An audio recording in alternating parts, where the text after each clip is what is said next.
insha allahu tacaala khayrkii tegi doontahay mid khayraanay tegayna wallaahi haddii xaaladaada ay sidaa ay tahay sanadkii 2021 ee ina soo dhaafay hadda ayaa waxa aan bishiisii 7aad aan bilaabay isla sidoo kale ardaydayda aan la wadaagay inaan soo gudbin doono course aad iyo aad u xiiso leh oo ardayda qaar wax u taraya cid kastaaba ma xiisayneen course-ka waxa loo yaqaan advanced Facebook marketing marka course hore oo Facebook ka diyaariyay ayuu u noqonayaa dhamaystirkiisii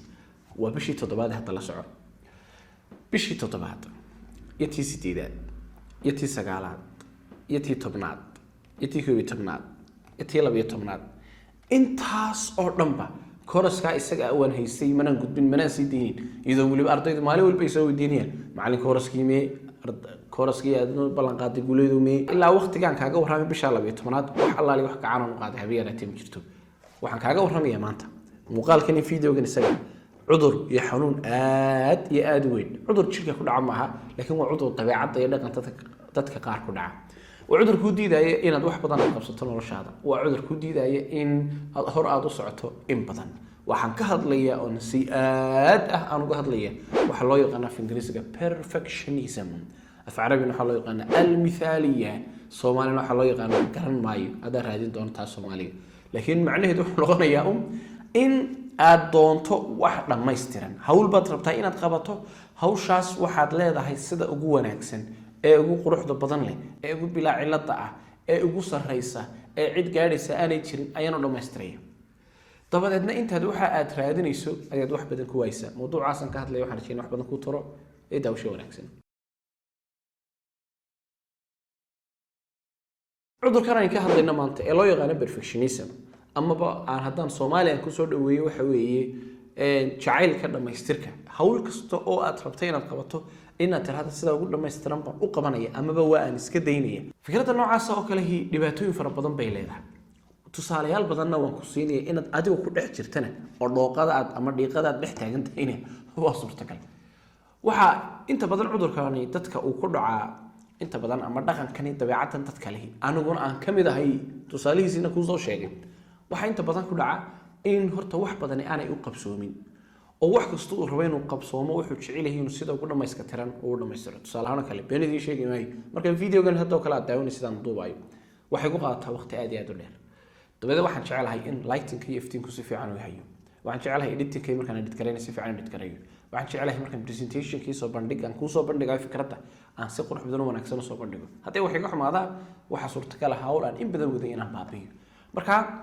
waa marka koobaad wax badan oo ku qabsoomaya ma jirto sidoo kale warwar bay leedahay hawl baa ku sugaysa hawsha waxa doonaysa sida ku quruxda badan inaad u dhamayso waxay kugu qaadanaysaa warwarkeed habeen iyo maalin inaad tiraahdo wallahi hawshiina way ku sugaysa hawshiina way ku sugaysa wana hawshiina way ku sugaysa dabadna warwar bay qofka ku abuurtaa yani warwar iyo walaac qofku xanuunsanay ma laakiin haddana markaad xasuusto waxaad leedahay wallahi waxba ka dhima dhaqankani cudurkani isla sidoo kale mashaakilkiisa waxa kamid ah in waxa weeye dib dhaciisu ku badan yahay emika course ay ahayd bishii 7aad inay soo daayo ilaa bishii 12aad ugu qaatay marka waxaad arkaysaa in waqti dheer oo arintaasi ay ugu qaadanayso waxa mashruuc ama hawl aad hore isaga dhameyn lahayd ayaa aad sii wadaysaa muddana aan ku soo gabagabeynay ceebaha uu leeyahay waxa kamid ah suntani waxaan dawaa sunay qofku wuxuu oranayaa ama wixii oo dhammaystiran aan sameeyo ama bayaan waxba sameyn tusaalahaan kale wax qurux badan oo hagaagsan oo wanaagsan baan sameynay ama waan iska daynay ganacsi baan abuuraya ganacsiga si ay hirgalo ha guuleysto ama waxba ma sameynaya halkaan fadhiyo ayaan waliga fadhiya cudurka noocan waa cudur aad iyo aad u dhibaato badan dadiyowga waxa inta badan hal abuur kale dadiyowga wax sameeya qof iska fadhiya inta badan waxa ka sheekeeyay laakiin dadiyowga dadaalka badan leh ayaa waxaan ku dhaca marka waxaan rajaynayaa in arinta lafteeda adiga aanay kugu dhicin tusaalayaal baan ku soonayaa tusaalahaan kale markaan salaad tukanayno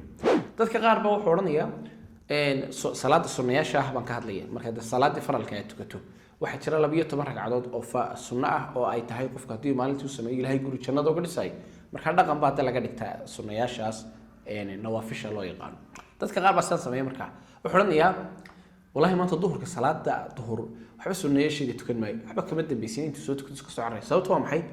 waayo wuxuu oranayaa saaka salaada subaxdii ma tukan sunnaheedii marka maadaama sunnahaas labadaasi ay iga maqan yihiin dal 12kii abaalmarinta wanaagsan lagu sheegay maadaama ay kala dhimantay waana gabadha waxba sameyn mayne maalinta inuu bilaa sunno ku dhamaysto ayaa suurtagal ah adkaarta waxa la akhriyaa subaxii ina adkaar baa la akhriyaa habeenkiina adkaar baa la akhriyaa bacda al-maghrib iyo bacda subh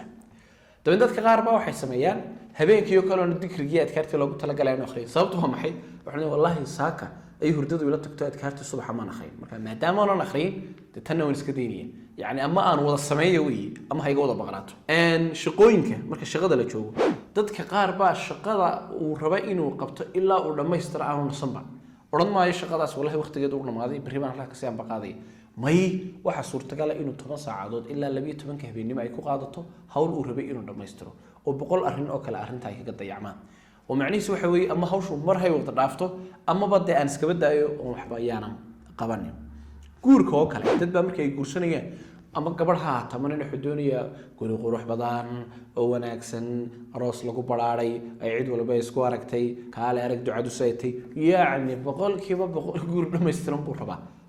arrintaasi waxay keensanaysaa markaas sidii uu isleey guur ka dhameystiran ee wax bal oo wanaagsan aad ku samaysay isgaad ayaa waqtigiina uu ka dhacayaa hantiya lacag badan wuxuu isku dayay inuu ururiyo dabadeedna wuxuu waqtigu socdo waxa dhacaysa marka dambana isagoo meel cid la taagan inta badan dumarkana ay ku dhacdo waxay doonaysaa nin qurux badan oo wadaado wanaagsan oo diinta yaqaan oo xoog weyn oo lacag leh oo aqoon leh doona dibadda jooga bla boqol shay oo kala duwan leh sida ninka uu sugisay marka dambana waqtigu ka dhacay sarkaysa iyadoo taagan xaaladii u dambeysay marka perfectionismku inuu qofku sida ugu sareysa u doonaa waa ciladadeed weyn waxa kamid ah marka qaar waxbarashada oo kale dadka qaar ba waxay sameeyaan wax oran waxban baranaya oo dadaal buu rabaa inuu wax barto dabadeedna maanta waa imtixaankii baaba bili ka harsantay ama usbuuc baa ka harsan dabadeedna wuxuu arkayaa in sanadka intiisa hore oo dhan aanu soo dadaalin dabadeedna wuxuu oranayaa wallahi maadaama sanadka intii hore oo dhan aanu soo dadaalin waxaan qabtay inaanay hab yaraatay aanay jirin aan imika waxba dadaali maynay ha is wada raacday nagada insha Allah ta'ala khayrkii tagi doontaa mid khayraani tagayna wallahi haddii xaaladaada sida ay tahay marka dadaalkii uu sanadku bilaabi waayay awgeed ayuu dhamaadkii sanadkii markii imtixaanku soo dhawaadayna oranaya maadaama bilowgii aan ka dadaalin waxba imika dadaali maayo macnaa amba aan wada dadaal sanadku dhameystiran amba mid dadaalayaan lagu arkay dad iyaga qurbaha joogay marka qaar waxa ku dhacda fikrad noocaas oo kale ah qofku wuxuu oranayaa waa inaan wax soo qabsadaa guri aan dhistaa jagooyin aan ibsada lacag badan aan soo urursada tiiba dhici waayaysa dabadeedna wuxuu oranayaa sanadka dambe ku dar sidoo sanadba sanad ugu dhiibayo isagoo gurigii iyo gabadh wanaagsan iyo dhul ballaaran iyo hanti fiican isagoo leh suu dibadda uga imaado dalkiisa u dago ayaa waxay ku qaadanaysaa cimrigiisa 50 iyo 60 iyo 70 iyo 80 iyo hadday doonto wax ka badan cimrigiisa dhan buu waayay isagoo daba cararaya humaag dhameystiran oo u muuqda weligeena aanu gaarin